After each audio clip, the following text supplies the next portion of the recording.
The Cleveland Browns aren't just a football team, they're a cautionary tale of how to destroy a franchise.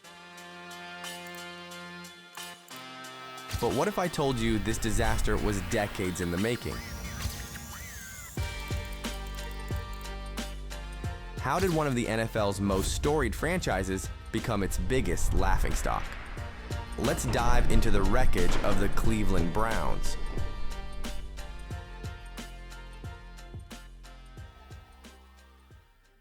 To understand the magnitude of the Browns' fall, we need to go back to their golden era. The Cleveland Browns weren't just a good team, they were the standard of excellence in professional football. Before the Super Bowl era, before the AFL-NFL merger, the Browns dominated the sport in a way few teams have ever matched. Founded in 1946 as part of the All-America Football Conference, AAFC, the Browns didn't just join professional football, they took over. In their very first season, they finished with a staggering 12-2 record and won the AAFC championship. And that was just the beginning. For 4 straight years, the Browns won the AAFC championship, finishing with an overall 47-4-3 record in the league. They were so dominant that the AAFC folded in 1949, and the Browns were absorbed into the National Football League. Many expected them to struggle in the NFL. They were wrong. In their very first NFL game in 1950, the Browns humiliated the defending champion Philadelphia Eagles 35-10. It was a statement victory. The AAFC champs weren't just good, they were the best team in football. That year, they finished 10-2, won the NFL championship, and cemented themselves as a dynasty. From 1950 to 1955, the Browns played in the NFL championship game every single year, winning 3 titles. During this stretch, they had a record of 61-13-2, one of the greatest winning percentages in pro football history. And then, in 1957, came the player who would define the Browns for generations, Jim Brown. If Otto Graham was the mind of the Browns dynasty, Jim Brown was its heart, its soul, and its unstoppable force of nature. From the moment he stepped onto the field, he was a different breed. In just 9 NFL seasons, he led the league in rushing 8 times. He never missed a game. And by the time he retired in 1965, he held nearly every rushing record imaginable. He wasn't just a dominant runner, he was the most unstoppable force the league had ever seen. And in 1964, he delivered the Browns' last great triumph. In a shocking 27-0 upset over the heavily favored Baltimore Colts, the Browns won the 1964 NFL Championship, Cleveland's last major sports title for over 50 years. And then, everything changed.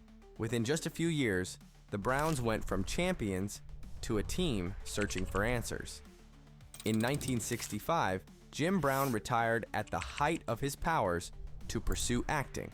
Paul Brown had already been fired in a shocking move by ownership in 1962. And without its architect or its greatest player, the dynasty collapsed. The team still had talent, but the magic was gone. The Browns would make the playoffs sporadically, but the championship days were over. And in the decades that followed, Cleveland football would go from legendary to laughable. Little did Browns fans know, the worst was yet to come.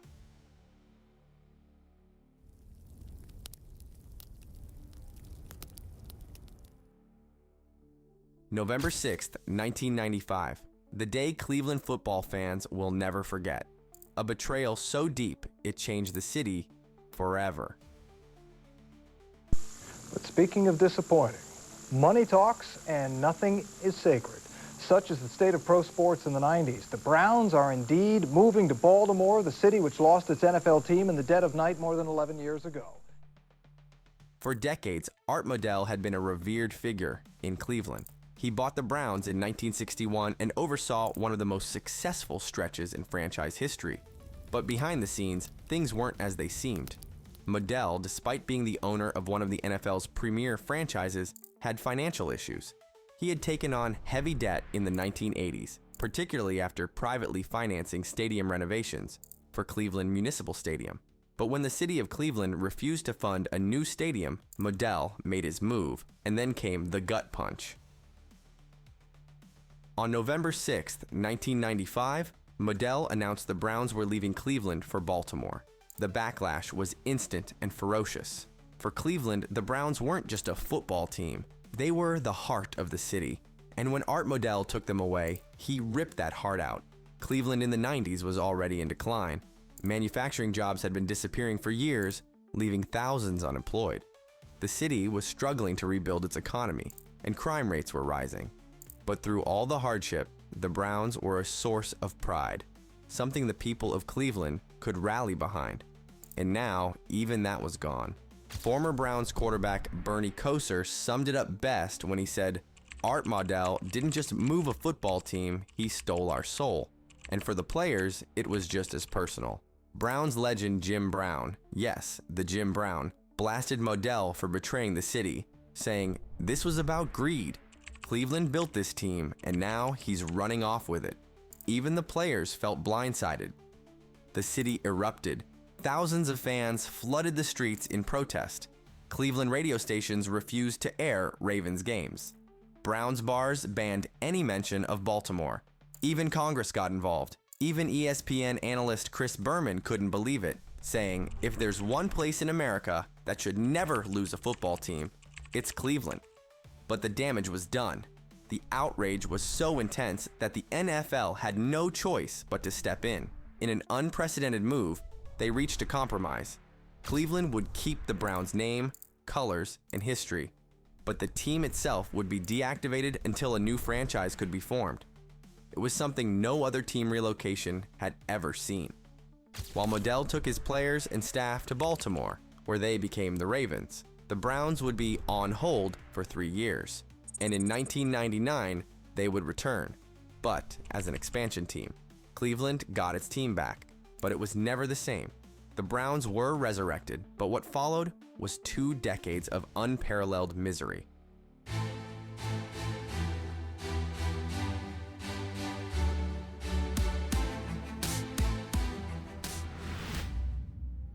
From Art Modell's betrayal to the decades of dysfunction that followed, the Browns' fall from grace was complete. And it all started with the move. This move also created a lifelong rivalry between the Browns and the Ravens, 2 franchises that would eternally hate each other. And as painful as it was for Browns fans, the worst was still to come.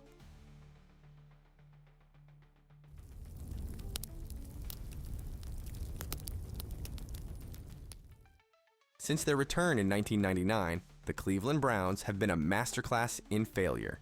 Bad drafts, terrible coaching, an endless cycle of incompetence. What followed wasn't just a losing streak. It was 2 decades of misery, scandal, and humiliation. When the Browns were resurrected in 1999 as an expansion team, fans hoped for a triumphant return. Instead, what they got was one of the worst teams in NFL history. The Browns finished 2-14 in their first season, setting the tone for what was to come. And right away, the Browns made their first huge mistake, drafting quarterback Tim Couch #1 overall in the 1999 draft. While Couch wasn't the worst QB in history, he had no protection, no weapons, and no chance.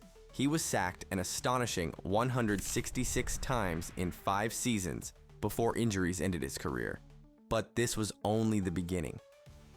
Over the next 2 decades, the Browns would cycle through a staggering 34 different starting quarterbacks. No other franchise has ever failed at finding a quarterback for this long. Some of the most infamous include Tim Couch, Brady Quinn, Brandon Weeden, and Johnny Manziel. Draft busts, free agency failures, desperate trades. The Browns tried everything, and every single time it blew up in their faces. But the QB disaster wasn't the only problem.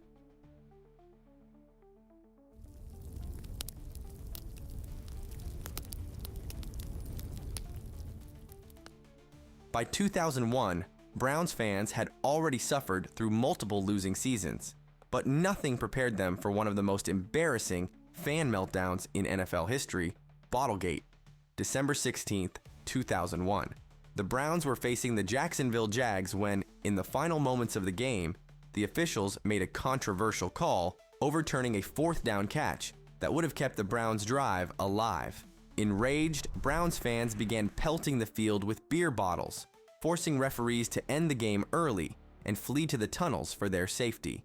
It was a humiliating moment, one that cemented the Browns as not just bad, but a full-blown disaster.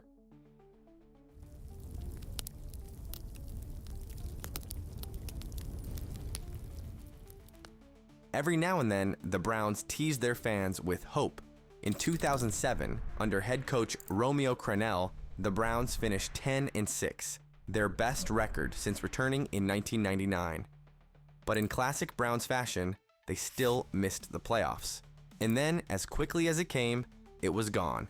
In 2008, the Browns crashed back to 4-12, fired their head coach, and were once again starting over.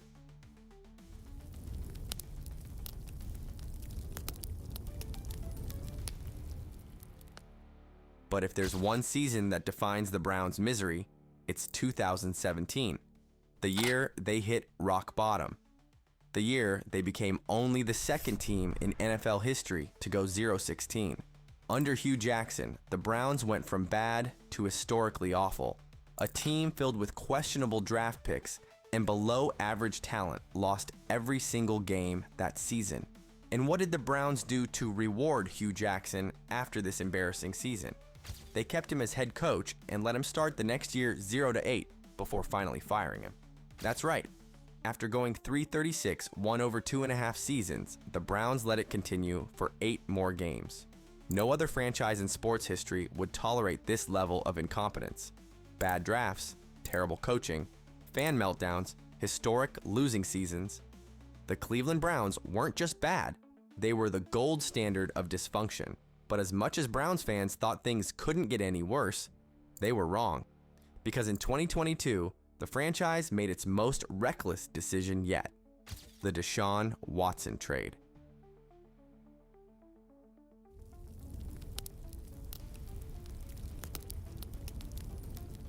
March 2022. The Browns make their most reckless move yet, trading for Deshaun Watson.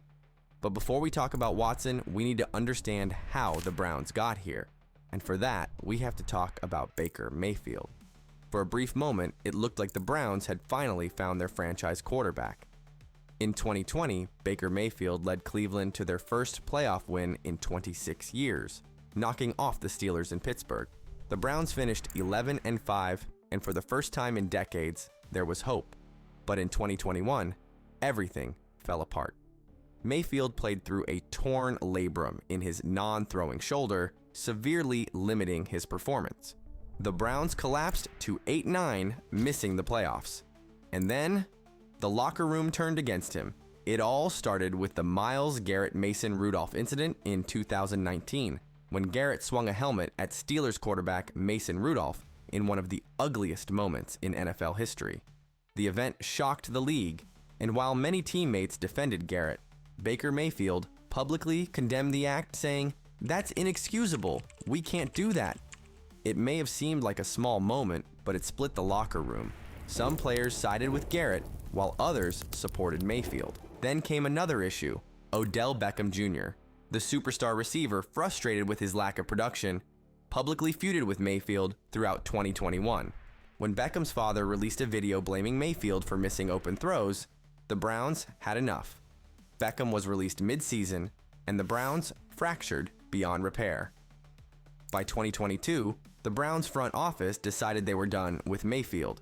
Instead of supporting their injured quarterback, they threw him aside in favor of Deshaun Watson. Mayfield, now with the Tampa Bay Buccaneers, has resurrected his career, proving that the Browns were the problem, not him. But while Mayfield found success elsewhere, Cleveland made one of the worst trades in NFL history. With Mayfield gone, the Browns desperately pursued a new quarterback. And in March 2022, they traded 3 first-round picks, a third-round pick, and 2 fourth-round picks for Deshaun Watson, despite him facing 22 civil lawsuits for sexual misconduct. And that wasn't all. They also handed Watson a fully guaranteed $230 million contract, the largest in NFL history at the time. And what did Cleveland get in return? Just 2 things: Deshaun Watson and a 2024 6th-round pick. That's right, 3 first-rounders, multiple mid-round selections, and $230 million for a quarterback who would miss most of his first 2 seasons. The result? Houston used these picks to draft young, talented players, while the Browns were left with a quarterback who has played in just 19 games over 3 seasons. And with each passing year, this trade only looks worse. And as if trading the future wasn't bad enough, Watson's massive contract has crippled the Browns' salary cap. This isn't just a bad trade, it's a franchise-altering disaster. With their salary cap in ruins and draft picks depleted, Cleveland isn't just stuck, they're trapped, and the consequences are only getting worse. Fans were furious. Protests erupted outside the stadium. Women's advocacy groups condemned the Browns for rewarding a player accused of sexual misconduct, but the team didn't care. And then, as expected, Watson was suspended for 11 games and fined $5 million. When he finally returned, his play was underwhelming. Since joining the Browns, Watson has been a disaster on the field. In 2 seasons, he's played just 12 games and put up mediocre numbers at best. And to make matters worse, Watson has missed more games due to injury than he's played. In 2023, he suffered a season-ending shoulder injury, further crippling the Browns' chances. The Watson trade destroyed the Browns' salary cap.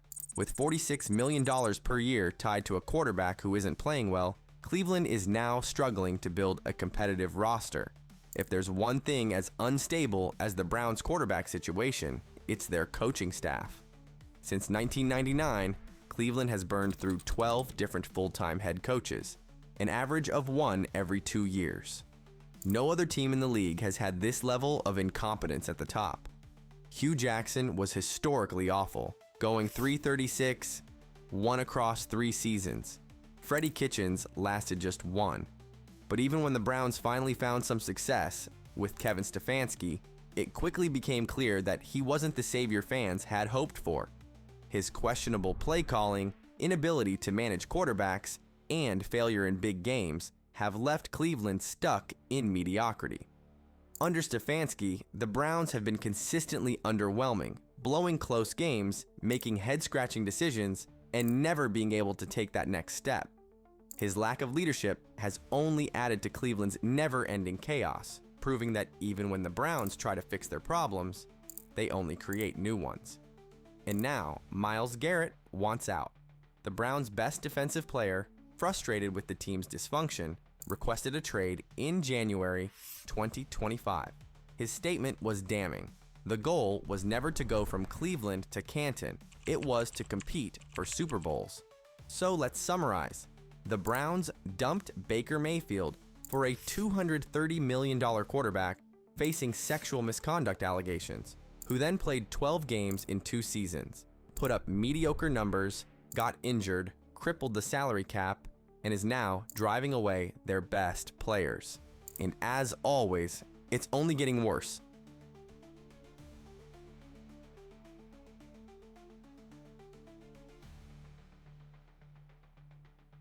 The Cleveland Browns aren't just bad at football, they're bad at being a football team. The Watson contract will haunt them for years. Myles Garrett wants out, and Browns fans, they deserve so much better. The city of Cleveland deserves better. Do you think the Browns can ever recover? What would it take for them to become competitive again? Let me know in the comments below. Subscribe for more NFL deep dives.